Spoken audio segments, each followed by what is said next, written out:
Hello guys, welcome back to the series of tutorials on C++. I am Deepak Kunyal and in this tutorial I am going to discuss about inline functions. So we are going to study this in very detail when we will study compilation phases. But at this moment we are going to discuss brief introduction of the inline functions. So functions calls are a lot of overhead if the execution time of function is less than the switching time from the caller function to called function. So you can understand this thing like we have a function 1 which is defined here and it is calling function 2, which could be like this function 2. So whenever it calls this function it takes some time, and suppose this time is t2, right?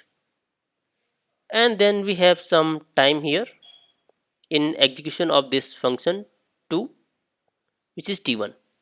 And if this t1 is less than t2, this means overhead of calling this function is higher than execution time of this function. Clear? So in such cases we can use inline functions.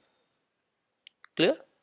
If you talk about larger function, in case of larger functions generally t1 will be higher than t2 and this t2 will be insignificant as compared to this t1. So we can ignore such cases. But in this case function is going to take very less time in execution and going to take a lot of time in overhead. So C and C++ provides an inline function to reduce this overhead by copying compiled version of this function at this place. Clear? So you can understand, or you can think like this whole function is copied at this point, right? So now at this point you don't need to call this function 2. Clear? As all the statements are copied here. So its syntax is like this. You have to write simply return type of the function as we write in normal functions, then function name, and then some arguments, right? So this is simple function.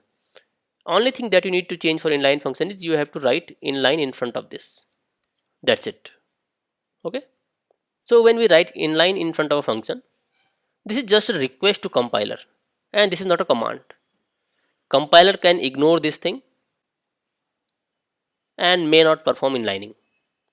That depends on the compiler whether it wants to perform inlining or not. Compiler may not perform inlining in some cases. So one of the cases when a function has some loop, so compiler may reject the inlining. Second thing, if the function is recursive, even in that case compiler can ignore this inlining request. Another thing, if function type is any other than void, if it is not void and any other return type like int or maybe float, but the return statement does not exist in the body. So even in such cases compiler can ignore the request of inlining. And the fourth thing is, if you have some switch statements or go to statements in your program, compiler can still ignore the request of inlining. Clear? So generally compiler does this inlining thing for smaller functions, and there are some advantages also, as you know few of them. So one of them is function call overhead is reduced. So these function calls overhead could be stack, push and pop overhead. When you call a function there is a stack frame. We'll discuss that thing later, but in that case we need to push some things in the stack and pop something out. That could be state of the function before and after calling. And then there could be overhead of a return call. So all these things are minimized after this. Second point, compiler can perform some optimizations, right? And these optimizations are possible for the inlining functions only and not for the normal functions. So this is also advantage of inlining function. But one thing that is important here is you cannot command compiler to perform inlining. Clear?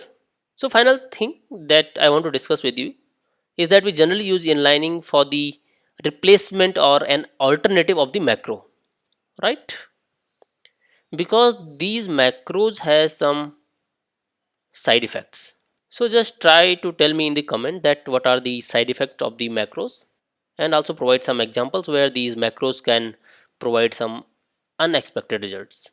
Okay, so just do one thing now. Try to implement this inlining function in C++. Here I have a main function, and from this main function I am calling a function cube. Maybe I am passing 3 here. So I want to calculate its cube. What I will do, I will create a function cube, and it will take an integer x here,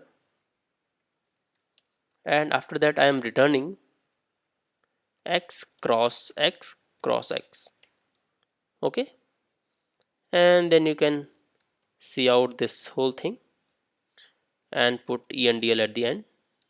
So this is normal function, right? So in this case a normal function call will happen, and there will be a overhead of that execution. Clear? So it could take t1 time in calling and returning, and t2 time in execution. So if t2 time is less, we don't need to write this thing in this way. You can use inline here, and it is quite possible that this statement or compiled version of this function will be copied at this place, right? So when this compiled version is copied at this place, you don't need to call this function, right? So that's why program will be optimized and it will be executed fast. Clear?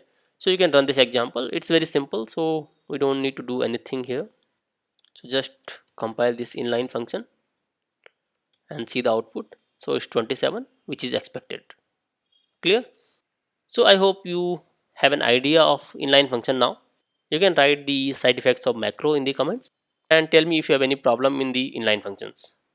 Okay, so see you in the next video with some new concept. Till then, thank you so much.